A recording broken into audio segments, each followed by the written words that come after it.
दौर दौरा है, लोग कशां कशां मक्के मदीने रवां दवां हैं, हज के काफ़िले तैयार हो रहे हैं। उम्रा वालों की भी ज़ियारतों का सिलसिला ताहाल जारी था, अब अनकरीब मौकूफ़ होगा, फिर हज की फ़्लाइट्स शुरू हो जाएंगी। खुश नसीब मक्के में जाएंगे, मदीने में जाएंगे और वहाँ जाकर अपनी बिगड़ी बनाएंगे। नबी पाक सल्लल्लाहु अलैहि वसल्लम ने इरशाद फरमाया, अल हाज वल मुअतमिर वफ़दुल्लाह, हज करने वाला और उम्रा करने वाला, ये जो लोग हैं हज करने वाले, उम्रा करने वाले, फरमाया ये अल्लाह के वफ़द हैं, ये अल्लाह की डेलीगेशन है, अल्लाह का ये गुरोह है जो राह खुदा में, रब की बारगाह में मक्के में जाते हैं, मदीने में जाते हैं। बड़ी सआदत की बात है, बड़ी अज़मत की बात है और बड़े ही नसीब की बात है। जिसे चाहा दर पे बुला लिया, जिसे चाहा अपना बना लिया। ये बड़े करम के हैं फ़ैसले, ये बड़े नसीब की बात है। ये नसीब की बातें होती हैं, पैसे का इससे ताल्लुक़ नहीं है। पैसा वसीला ज़रूर बनता है, लेकिन आपने देखा है बहुत सारे पैसे वाले नहीं जा पाते, उनकी अल्लाह की बारगाह से मंजूरी नहीं होती। लेकिन बहुत सारे ऐसे होते हैं जो गरीब होते हैं लेकिन अल्लाह की बारगाह में पहुंच जाते हैं। बस ये करम की बातें होती हैं। मक्के में मदीने में जाकर जो बंदा अल्लाह तबारक व तआला की बारगाह में हाज़िर हो जाता है, बस उस पर रहमत और करम और मेहरबानियाँ होती हैं। वो कहते हैं ना, रहमत दा दरिया इलाही हर दम वगदा तेरा, जे एक कतरा बख्शे मैनू कम बन जावे मेरा। अच्छा, ये जे एक कतरा बख्शे मैनू कम बन जावे मेरा, ये तो बात आसान है, लेकिन रहमत दा दरिया इलाही हर दम वगदा तेरा, इसकी हकीकी तस्वीर जाकर बंदा हरम में देखता है, जहाँ पर लब्बैक लब्बैक अल्लाहुम्मा लब्बैक लब्बैक ला शरीक लक लब्बैक की सदाएँ होती हैं और हद्दे नज़र तक एक सरों का समंदर नज़र आता है। हम कहते हैं ना, ठाठे मारता हुआ समंदर, ये एक मुहावरा है, ठाठे मारता हुआ समंदर। तो वहाँ पर अपनी आँखों से, सर की आँखों से बंदा इस हकीकत का मुशाहिदा करता है कि वाकई एक ठाठे मारता हुआ समंदर होता है जिसका कोई किनारा नज़र नहीं आता। और इसी तरह अल्लाह तबारक व तआला की रहमत भी वहाँ पर मौजज़न होती है और वहाँ पर जो है वो सब की झोलियाँ भरी जाती हैं, किसी को खाली नहीं लौटाया जाता। सवाल ये है, मक्का अफजल है या मदीना अफजल है? ये एक सवाल बाज़ औक़ात लोग करते हैं कि मदीना अफजल है या मक्का अफजल है। इसमें उलमा का इख्तिलाफ़ है, बाज़ कहते हैं मक्का अफजल है, बाज़ कहते हैं मदीना अफजल है। दोनों अपनी जगह ठीक हैं, दोनों के पास अपने अपने दलाइल हैं। हम इनमें से किसी को गलत नहीं कह सकते। अथेंटिक दलाइल हैं, जो कहते हैं मक्का अफजल है उनके पास अपने दलाइल हैं, जो कहते हैं मदीना अफजल है उनके पास अपने दलाइल हैं। मक्का भी अफजल है, मदीना भी अफजल है, दोनों अफजल हैं। लेकिन हज़रत शेख अब्दुल हक मुहद्दिस दहलवी मुहक्किक अलल इतलाक़ रहमतुल्लाहि तआला अलैह, जो तमाम स्कूल ऑफ थाट्स के नज़दीक मोतबर मुहद्दिस माने जाते हैं, उन्होंने बड़ी प्यारी बात की। उन्होंने कहा कि हुजूर जब मक्का में थे मक्का अफजल, जब हुजूर मदीने गए तो मदीना अफजल। क्योंकि फरमाया ला उक़सिमु बिहादल बलद व अंत हिल्लुम बिहादल बलद, ए महबूब इस शहर मक्का की गलियों की कसम, मैं रब इस वजह से इरशाद फरमा रहा हूँ कि तू इसमें मौजूद है। वैसे मकीन की वजह से मकान की वैल्यू बढ़ती है। मकीन की वजह से एक मकान है, बहुत खूबसूरत कोठी है, बहुत अच्छी राइश है, लेकिन उसमें रहता कोई भी नहीं है, वो वीरान है, उसमें किसी की का क़याम नहीं है, किसी की रहाइश नहीं है, उसकी वैल्यू नहीं होगी। उसे कहते हैं हम ये वीरान महल है, वहाँ पर उसके गिर्द आपको कोई लोग नज़र नहीं आएंगे, उसकी कोई वैल्यू नहीं है। लेकिन उसी कोठी के अंदर अगर कोई सदर पाकिस्तान या वज़ीर आज़म या चीफ़ ऑफ आर्मी स्टाफ आकर अगर रहने लग जाएं, फिर क्या होगा? फिर उसके चारों तरफ एक सिक्योरिटी का हिसार होगा। क्यों? इस वजह से कि इस मकान की बज़ाते ख़ुद कोई अहमियत नहीं थी, लेकिन इस मकीन ने इसकी अहमियत को बढ़ा दिया है। सिक्योरिटी बढ़ गई है, इसकी आम आदमी वहाँ उसके करीब नहीं जा सकता। तो मकीन की वजह से मकान की अहमियत और उसका शर्फ व मजद बढ़ जाता है। एक और मिसाल आपको देता हूँ। देखें, नमाज में पहली सफ़, जमाअत के अंदर पहली सफ़, चलिए ज़िम्नन ये भी अर्ज़ करता हूँ, हमारे यहाँ चूँकि मस्जिद बड़ी है, सफ़ें बड़ी हैं, तो पहली सफ़ में लोगों को बुलाना पड़ता है, कहना पड़ता है कि पहले अगली सफ़ को मुकम्मल कर लें।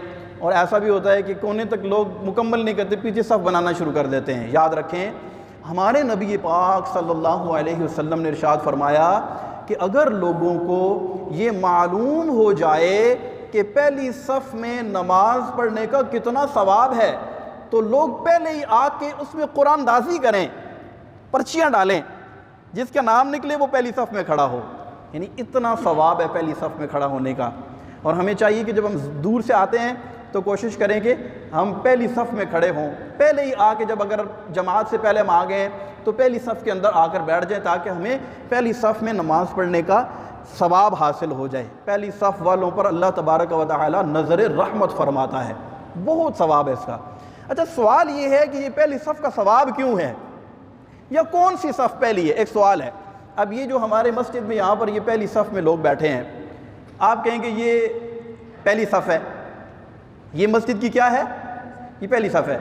लेकिन आजकल हम नमाज थोड़ा सा पीछे पढ़ रहे हैं, तो हमारी असर की नमाज वहाँ पर होगी, फिर पहली सफ़ कौन सी होगी?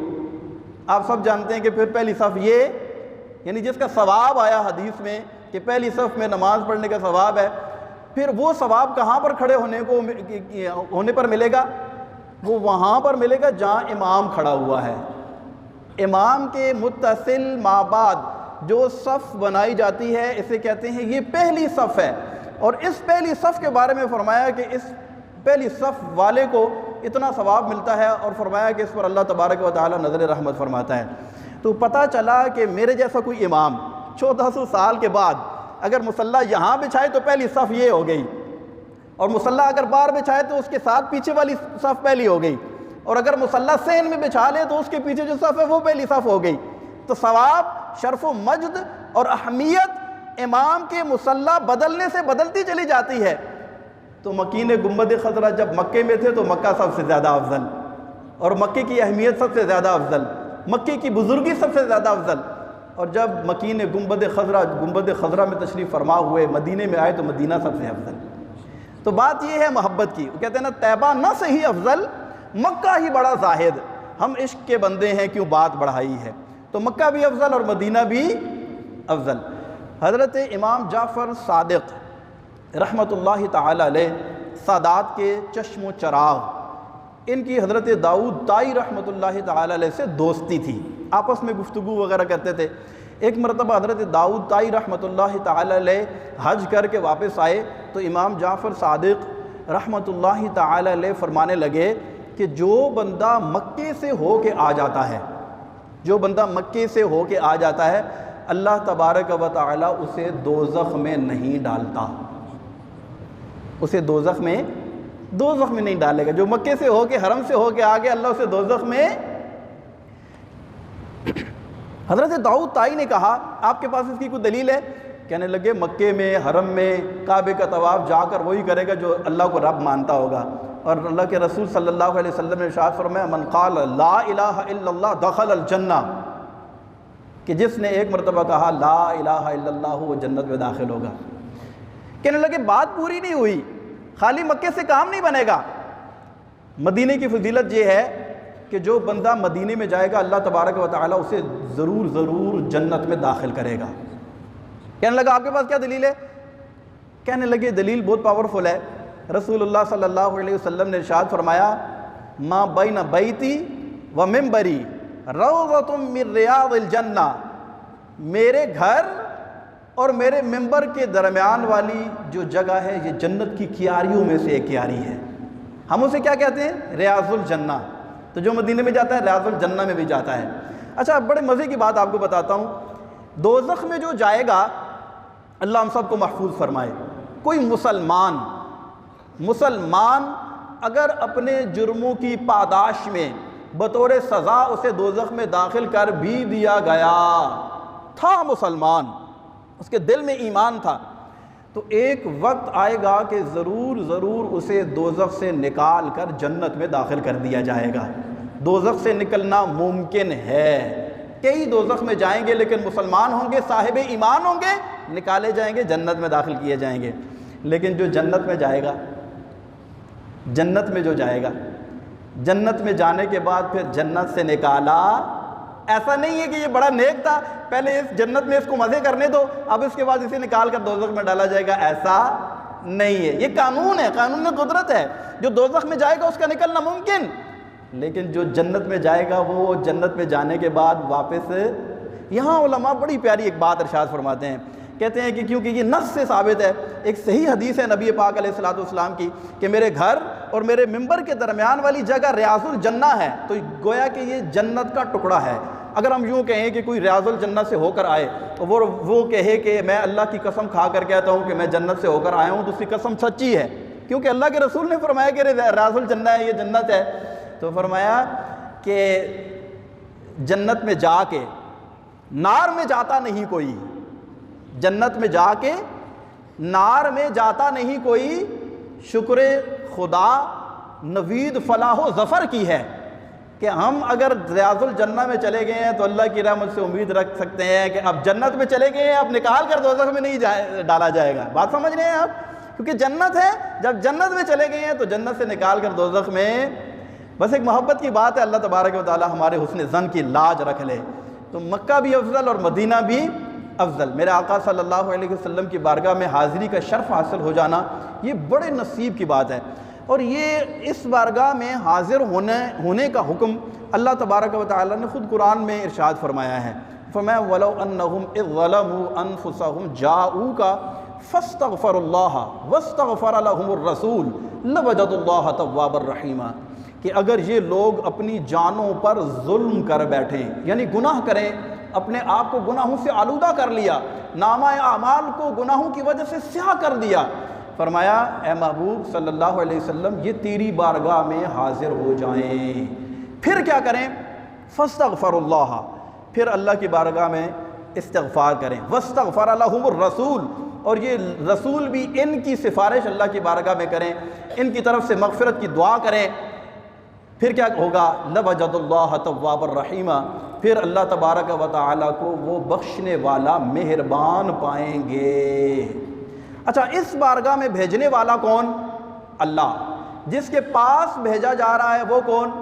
अल्लाह के रसूल।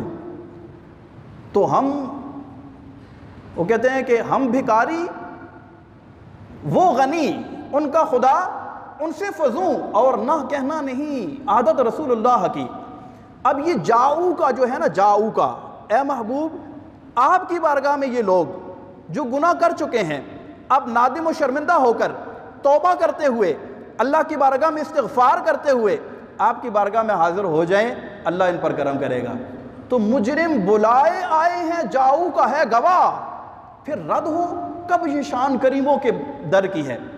अल्लाह तबारक व तआला सबसे बड़ा करीम, वो सबसे बड़ा करम करने वाला, उसने अपने महबूब करीम अलैहिस्सलातु वस्सलाम को भी करीम बनाया।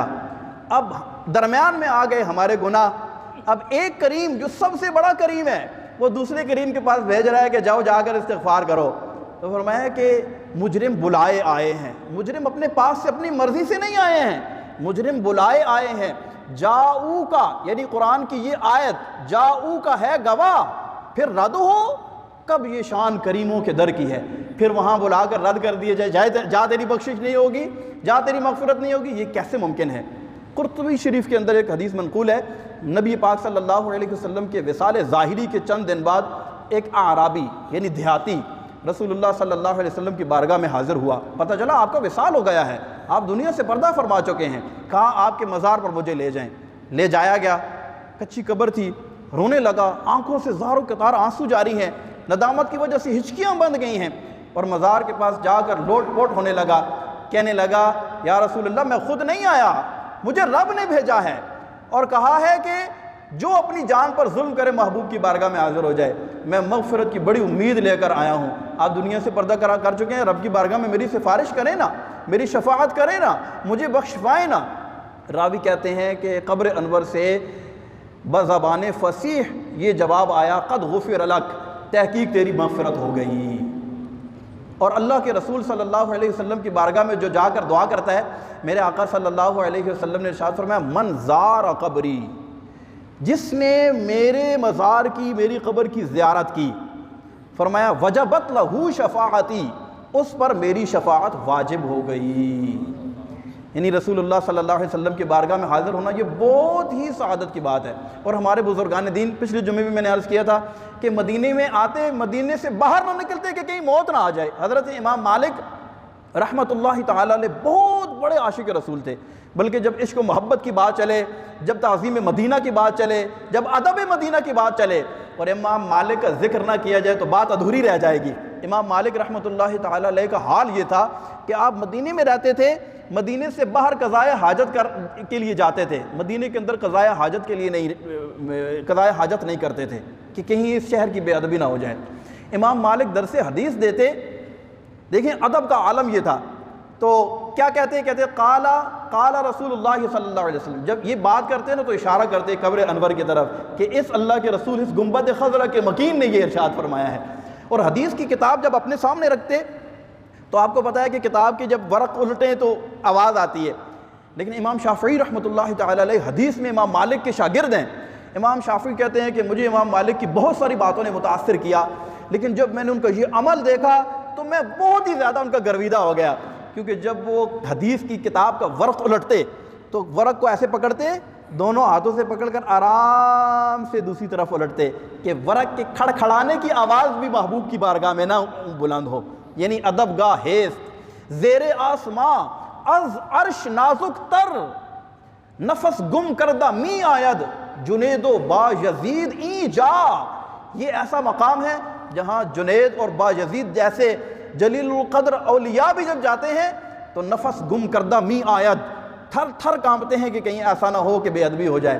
किस तरह पाँव रखे कोई तेरी गली में, आंखें बिछी हुई हैं जा जा तेरी गली में।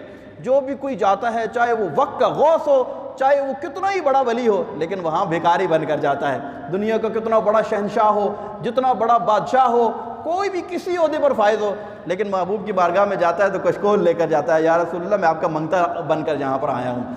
तो नबी पाक सल्लल्लाहु अलैहि वसल्लम मदीने शरीफ में तशरीफ़ फरमा है। ये बड़ी सादत की बात है कि अल्लाह तबारक व तआला हमें मक्के और मदीने की हाज़िरियाँ नसीब फरमाए। अच्छा, बात इश्क व मोहब्बत की चल रही है, हमारा टॉपिक सिर्फ ताज़ीम मदीना या फ़ज़ाइल मदीना है, वरना आप सब जानते हैं कि हम अपने नबी पाक सल्लल्लाहु अलैहि वसल्लम से इतना प्यार करते हैं, इतना प्यार करते हैं। हम गुनाहगार से ही, हम सियाकार से ही, हम बद अतवार से ही, रियाकार से ही, नाहंजार से ही हमने कभी भी ये दावा नहीं किया कि हम बड़े नेक हैं, हमारे पास बहुत नमाजें हैं, हमने बड़े हज कर रखे हैं, हमने बड़ा सदका व खैरात किया है। हमारे पास कुछ भी नहीं है, कुछ भी नहीं है। लेकिन इतनी बात ज़रूर है कि हम मुसलमान हैं और अपने नबी से टूट कर मोहब्बत करते हैं, और इस मोहब्बत की कोई इंतहा नहीं है। कहा कि मोमिन हूँ मोमिनों पर रऊफ़ुर रहीम हो, मोमिन हूँ मोमिनों पे रऊफ़ुर रहीम हो। लक़द जाअकुम रसूलुम मिन अनफुसिकुम अज़ीज़ुन अलैहि मा अनित्तुम हरीसुन अलैकुम बिल मुमिनीन रऊफ़ुर रहीम। अल्लाह ने इनको मोमिनों पर रऊफ़ुर रहीम बना कर भेजा है। कहा मोमिन हूँ, इस बात का तो दावा कर सकते हैं ना, मैं मोमिन हूँ, गुनाहगार हूँ लेकिन क्या हूँ, मोमिन हूँ। मोमिन हूँ, मोमिनों पे रऊफ़ुर रहीम हो, और साइल हूँ, साइलों को खुशी ला नहर की है, और साइल बनकर आया हूँ। वह अम्मा साइला फला तनहर, आपके रब ने आपको कहा है जब साइल बनकर आए तो उसे झड़कना नहीं। और जब मक्के से मदीने मेरे आका सल्लल्लाहु अलैहि वसल्लम हिजरत करके आए ना, तो मक्के की हर शय नबी पाक अलैहिस्सलातु वस्सलाम के हिजर फ़िराक में बेकरार हो गई, बेकरार हो गई। क्योंकि मक्के का ज़र्रा ज़र्रा मेरे आका से मोहब्बत करता है। जिस तरह हमारे दिल मदीने के नाम पर धड़कते हैं, मेरे आका का नाम जब आए हमारी आंखें अश्क बार हो जाती हैं, इसी तरह मक्के से जब मक्का छोड़कर हिजरत करके आ गए ना, फिर पीछे सारा का सारा मक्का रोने लग गया। तो एक शायर ने बड़े ही प्यारे अंदाज इसका नक्शा खींचा है।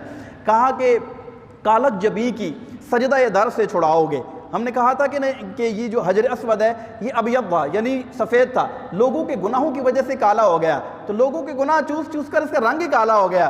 तो वो हजर अस्वद गोया के क्या कहता है, एक मोहब्बत की बात है। कहा वो लोगों को कहता है कि कालक जबी की, यानी मदीने जाने वाले लोगों को मुखातब करके कहता है कालक जबी की सजदा दर से छुड़ाओगे, हमको भी ले चलो, ये तमन्ना हजर की है। और जो काबे का बरनाला है ना, वो लोगों से क्या कहता है, कहता है बरसा, यानी बादल को कहता है बरसा के जाने वालों पर गोहर करूं निसार, अबरे करम से अर्ज ये मिजाब ज़र की है। और डूबा हुआ है शौक में जमजम और आँख से, अब जमजम जो है पूरी दुनिया के अंदर सप्लाई हो रहा है। और एक आशिक कहता है कि असल में ये जमजम जो है कुआं है ना, महबूब की जुदाई में आंसू बहा रहा है, जो रुकने का नाम ही नहीं लेते हैं, थमते ही नहीं है, क़यामत तक चलते ही रहेंगे। और हाल ये है कि पूरी दुनिया के अंदर सप्लाई हो रहे हैं। कहा कि डूबा हुआ है शौक में जमजम और आँख से झाले बरस रहे हैं, ये हसरत किधर की है। हम गिरद काबा फिरते थे कल तक और आज वो हम पर निसार है, ये इरादत किधर की है। तो अल्लाह तबारक व तआला की बारगाह में दुआ है, अल्लाह तबारक व तआला हमें मक्के और मदीने की बाअदब हाज़िरिया नसीब फरमाए, और जो लोग इस दफ़ा जा रहे हैं अल्लाह उनके हज उम्रे अपनी बारगाह में कबूल व मंजूर फरमाए, जो तड़प रहे हैं अल्लाह तबारक व तआला इनके जाने के असबाब पैदा फरमाए। आमीन बिजाह।